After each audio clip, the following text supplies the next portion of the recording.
Did Tyrese really get mad at you for making fun of him crying? Yeah, he did, but I didn't give a Did he reach out to you? No, he reached out. He slid in my DM. Pause. No, did he? But it was something I did a joke about. I used his face as a crying Mike face. Oh, I expect that from somebody that I don't fuck with. I'm like, nigga, I didn't saw you twice in my life. That's what he hit you with? Yeah, he said something about, oh, I expected, because I made a joke about him crying faces. Dismissing the fact that I'm a comedian and dismissing the fact that the cried too much. Right. Shut the up. I wish somebody, you know the phrase, take his phone? Yeah. Somebody really need to take Tyrese's phone. We don't need to know every second of your life. Right. I respect you as an artist. I respect what you've done. But damn, man, I wish you would just shut the up. Have you got a lot of that? People ask you to take down posts, to stop making jokes about them? Nah. People don't do that. You weren't going to do it anyway, huh? I wasn't going to do it. I've never considered it. And the reason why I say that, because I'm really selective on what I put out there. And I'm like, if you can't take this, you're just overly sensitive, and I can't cater to that. Right. Then if I do that, then I'll be taking posts down for everything. No disrespect to Tyrese or anything like that, but I personally think that someone needs to take his phone. Because I know you want to be in touch with your fans. We don't need to be a part of your whole journey. Right. We don't need to do that. Let me ask you this. What was the best comedy stand-up experience you've had? You've been on Def Comedy Jam, Showtime at the Apollo, Comic View. For me, the best comedy experience I've had was when I did my special, because no matter what you think of that special, it felt like I really knew what I was doing. Like from Dave scratching it twice, I felt like the next one I'm doing, the next one I do, I know exactly. I know what point of view is. I know beginning, middle, and end. I know that during that show, I captivated the audience. So for some reason, as long as I've been doing it, and I've been doing it for 30 plus years, it was that special that I was like this. Oh, now I know what it means to be a professional comic when the stakes are up. Right. Because you can just, people say, well, I've seen him be funny, whatever. It's one thing to be in a comedy club with no pressure, but when those lights are on, somebody's money is there, and you trying to duplicate what you did all these years to that, it's something that I just felt like when I did my special New Day, it was something that made me feel like I know what I'm doing now. And even after that, people that come to my shows, they're like, oh, I didn't know if he was gonna do stuff from the special. No joke from my special is there. It's all new, and I'm still getting better. The set for a special. You say a special is going to be an hour. Are you doing all new material, or are you doing material that you fine tuned? Like some of the jokes, obviously. On the special? Yes. The special, you doing stuff that this is what I felt. I wanted to do, because you on a clock, you on a time, you on people's money. I wanted to feel like I wanted that special there, but I wanted to be open enough where if something happens in the moment, I can do that, which makes it very organic. Mm-hmm. But a lot of times you don't have the flexibility to do that. You're just like by the book.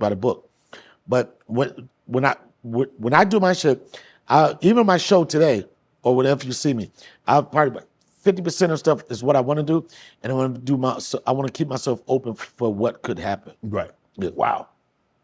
So let me ask you a question. How much do you like when you go on stage? Do you like you've rehearsed? You like written down? Because Marlon says, I don't write down anything. I'm going up there. I'm free. I'm just going with the flow. And then I've had others say, hey, I got a set. I know what I want to go. I want to go boom, boom, boom, boom. Hey, I might alter here or there according, but.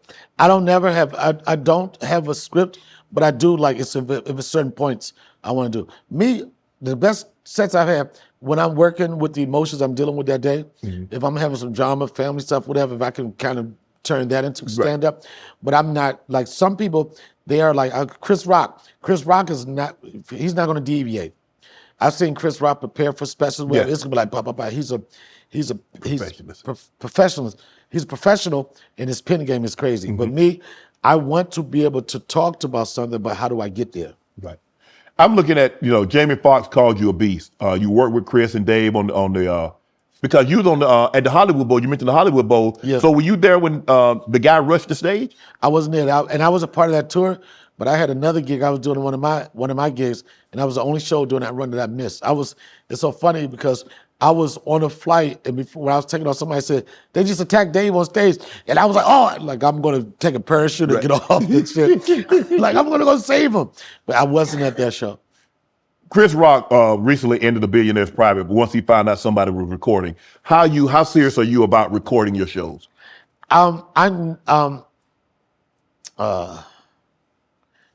It's weird. I think that, like, at my shows, I'll make sure the MC announces that no recording rights. I'm not going to let that ruin my show. Right. Because even though somebody is recording your set, it's not going to take away from people seeing you live and seeing you put it on a platform that you're going to do it. It doesn't matter. If somebody records, I wish people would take more time to be involved with the show and not record. But if somebody record my shit, it's not going to stop them from watching it on Netflix or going to see me live. But it's like a funny situation. Did you get upset at Cat for what he said on my platform? A lot of people got mad at me. Right. They said, because you allowed Cat. I'm like, allow? I mean, Right. I have asked somebody, I invite you in to have a conversation. I don't know where you're going, just like I didn't know what you were going to say here today. I didn't get mad, but my thing is like, you got people with problems and people with solutions. And my only thing was that, and I listened to it, like I said earlier, okay, you haven't said anything that people don't know about Hollywood. And then my thing is, what do you want out of this? All right, so-and-so stole my joke. Write another joke.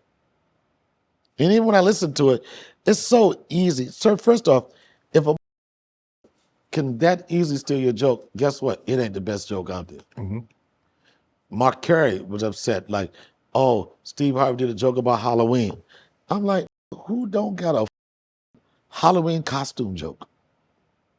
Who don't got a joke about, I was so poor we dress up like ghosts. I was so poor I dressed up like a UPS man.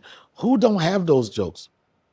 And then it may sound crazy, but writing a joke, when I first started, I used to be, oh, that motherfucker stole my joke. He stole my style. I'm like this. I didn't get nowhere with that. I had beef with comics. I'm like this. All that does for me is like, you know what? First off, if motherfucker say a joke, go fight him. That's how it used to be. When I was coming up, it ain't like you didn't have no blog. You go fight him that stole your Steal joke. your joke? Oh, yeah. Yeah. If you knew it, you just step to him. If you ain't gonna step to him, what are you mad about? If anything, write another joke. Right. It's so, but not only that, usually when you hear somebody somebody stole a joke, the joke is so easy to steal. Right. That, what are you complaining about? And that's when you go deeper into you as a comic, because now, all right, people used to steal my shit. I was like, you know what? That joke was stealable, you can have it. Right. Then I got to go back into myself. That's why I talk about point of view. You can't steal a joke about a relationship I have with my son. Right. You can't steal a joke I have a relationship with, or any relationships I have. You can't steal that joke. Right. It would force you to be more creative. But a lot of this shit is just bullshit. Want to join Club Shay Shay? Become an official member by hitting that subscribe button, where you never know who's going to be joining us for drinks and conversation. Don't be late to the party, because we like to do something before 2 something.